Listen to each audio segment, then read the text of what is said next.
আলহামদুলিল্লাহ আসসালামু আলাইকুম ওয়া রাহমাতুল্লাহি ওয়া বারাকাতুহু। সম্মানিত ভাই জানতে চেয়েছেন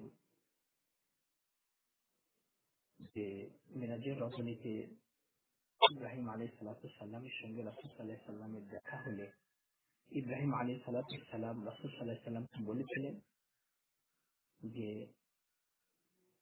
আপনার উম্মতকে আমার সালাম দিবেন আর তারা জান্নাতে বেশি বেশি যেন গাছ তৈরি করে, যে জান্নাতের মাটি পবিত্র এবং জমিন হচ্ছে স্বাস্থ্য। তখন রাসূল সাল্লাল্লাহু আলাইহি ওয়াসাল্লাম বললেন, জান্নাতের গাছ কি? তখন ইব্রাহিম আলাইহিস সালাম বলেছেন, লা হাওলা ওয়ালা কুওয়াতা ইল্লা বিল্লাহ। এই হাদিসটি কি সহিহ? হাদিসটি মুসনাদ আহমদ বর্ণিত হয়েছে। শেখ নাসিরউদ্দিন আলবানী হাদিসটিকে হাসান আখ্যা দিয়েছেন। হাদিসটি হচ্ছে এই আবু আইয়ুব আনসারী রাদিয়াল্লাহু তাআলা আনহু থেকে বর্ণিত। রাসূল আকরাম সাল্লাল্লাহু আলাইহি ওয়াসাল্লাম মিরাজের রজনীতে ইব্রাহিম আলাইহিস সালাতু সালামের পাশ দিয়ে অতিক্রম করছিলেন। فقال من معك يا جبريل। অতঃপর ইব্রাহিম আলাইহিস সালাম জিবরিলকে জিজ্ঞেস করলেন, আপনার সঙ্গে ইনি কে? قال هذا محمد। ইনি হচ্ছে মুহাম্মদ। তখন ইব্রাহিম আলাইহিস সালাতু সালাম রাসূল সাল্লাল্লাহু আলাইহি ওয়াসাল্লামকে বলেছিলেন, ইয়া মুহাম্মদ মুর উম্মাতাক ফালিয়কথিরু মিন গারাতিল জান্নাহ। হে রাসূল, হে মুহাম্মদ, আপনার উম্মতকে আদেশ করুন তারা যেন জান্নাতে বেশি বেশি করে গাছ রোপণ করে, গাছ লাগায়। যে জান্নাতের মাটি হচ্ছে পবিত্র এবং জমিন হচ্ছে প্রশস্ত। قال أما غراس الجنة أو غراس الجنة।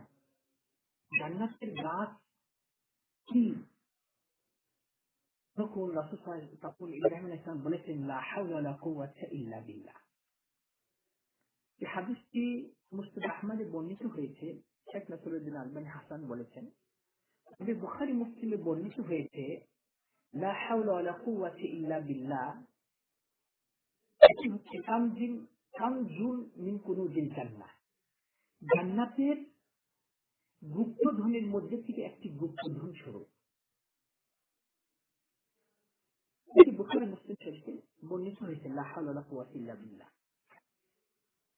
আর যে হাদিসটি মিরাজের রজনীতে বর্ণিত, মিরাজের রজনীতে ইব্রাহিম আলাইহিস সালামের সাথে রাসূল সাল্লাল্লাহু আলাইহি ওয়াসাল্লাম দেখা হলে যে ঘটনাটি ঘটেছিল সেটি কিন্তু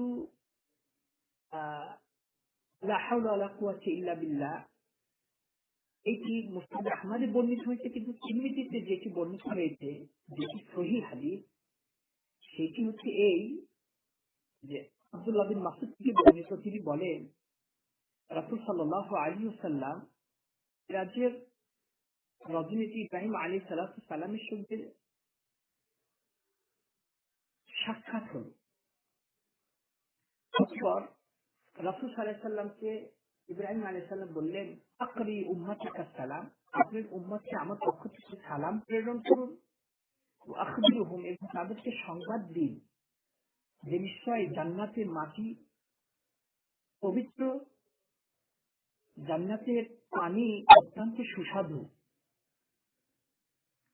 আর জান্নাতের গাছ হচ্ছে সুবহানাল্লাহ, আলহামদুলিল্লাহ, ওয়া লা ইলাহা ইল্লাল্লাহু, আল্লাহু আকবার।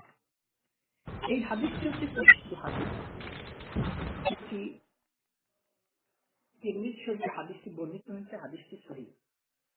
এই জন্য যেহেতু মুসনাদ আহমদে বর্ণিত হয়েছে, হাদিসটি হাসান আখ্যা দিয়েছে শেখ নাসিরউদ্দিন আলবানী, এর জন্য আপনি পড়তে পারেন, দুটি পড়তে পারেন। লা হাওলা ওয়ালা কুওয়াতা ইল্লা বিল্লাহ এটা বেশি বেশি করে পড়ার দরুনে আল্লাহ সুবহানাহু ওয়া তাআলা আপনাকে অনেক নেকি দান করবে। আল্লাহু ওয়ালিয়্যুত।